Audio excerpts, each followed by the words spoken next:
What's up, Knicks fans? Welcome to another edition of Knicks Latest, your go-to YouTube channel for everything Knicks related. We're talking headlines, rumors, trades, scores, all that good stuff. It is the middle of September, and things have gotten kind of crazy in Knicks world, so we're going to talk about that. But before we do that, make sure you subscribe to the channel. I do take your comments. I do use them for the show. I use them for content. Like the video, share the video, all that good stuff. We're trying to bring together the dopest community of Knicks fans for what is going to be the most anticipated Knicks season since the Ewing days. A year where the Knicks can actually win the NBA Finals, where they're expected to get to the NBA Finals. It's going to be a good time. Make sure you subscribe. Let's participate. Let's talk to each other. Let's do this. All right.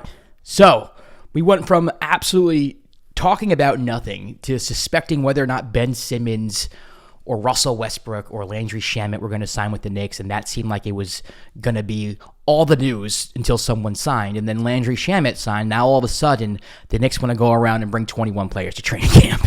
Everybody gets a contract here. The Knicks go on a massive signing spree for training camp.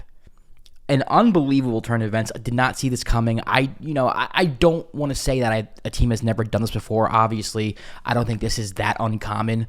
But to be honest with you, I know the Knicks really have never done something like this before, and it's understandable, right? Because this is a year where the Knicks can win a championship. And so you have this window, and Leon Rose and company know this. You have this window where you have to go all in. Like, you have to have the best team you can possibly have. And that might not involve some of the younger pieces. That might not involve the Tyler Kolek. That might not involve, Adadier, Adadier. Like, so for me, I love this. This creates competition right off the bat. It sets a tone for the season.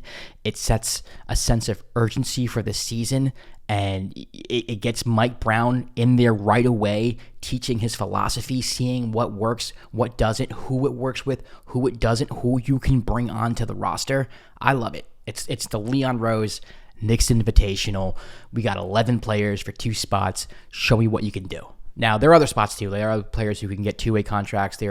I'm sure younger players will go to the G League as well. So it's not going to be like, we cut you, see you later, you have nothing to do with the Knicks, especially for the younger players. I do think most of them are going to go to the G League. But it is a sense of competition.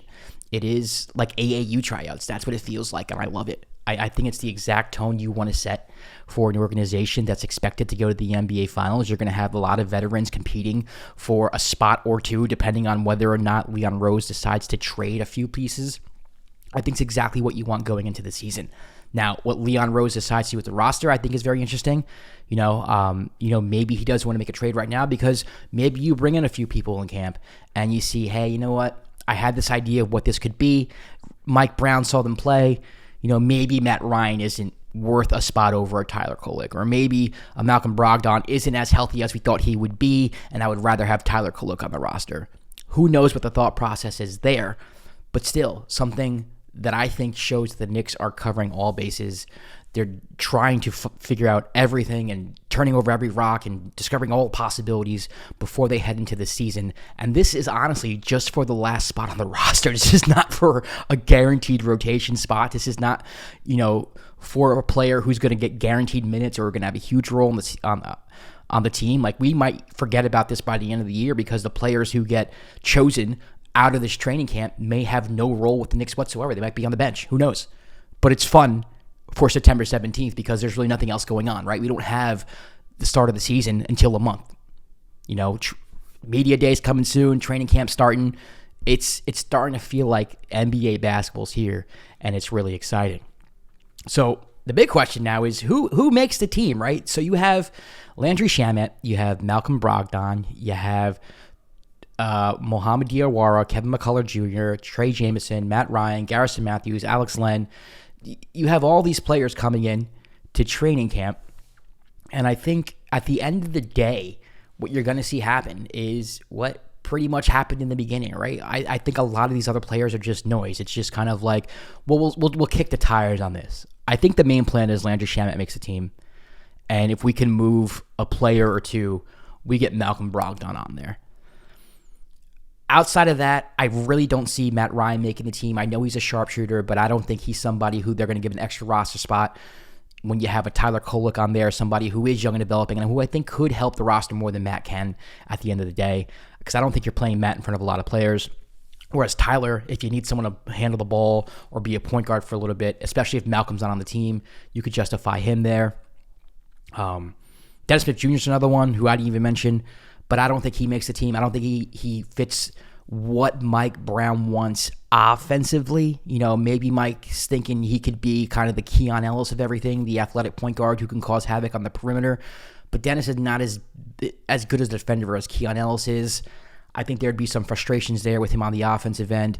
We already saw Dennis Smith Jr. in New York. It was okay. I didn't mind it, but it was during a time where we all knew the Knicks were terrible, so it didn't really mean much. I don't think he'll come back.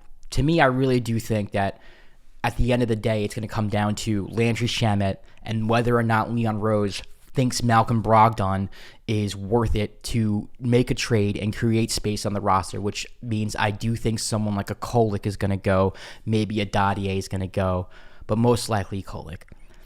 You're going to come into this training camp, you're going to see if Malcolm Brogdon's healthy, if Mike Brown can see a role within the offense for Malcolm, because if Malcolm's on the team, I do think he gets minutes. I don't think you sign Malcolm Brogdon and just sit him on the bench.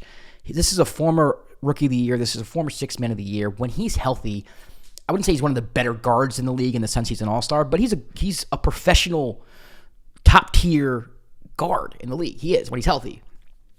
Not an all-star, but someone who can contribute right away, who can fit in right away, who can play the game at a high level.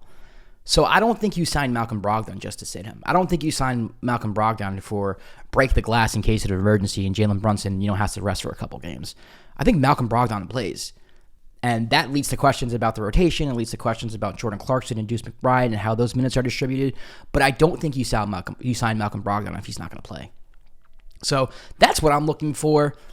Are the Knicks happy with Hug Porty? Because I think that's where Alex Len might be able to slip in. You have somebody who played for Mike Brown, who Mike Brown is probably comfortable with, which is the reason why he gets brought into training camp to begin with. But I don't think Huck Porty is going to go anywhere. I can't see a world where they trade Huck Porty just to free up space for Alex Len. That doesn't make sense to me.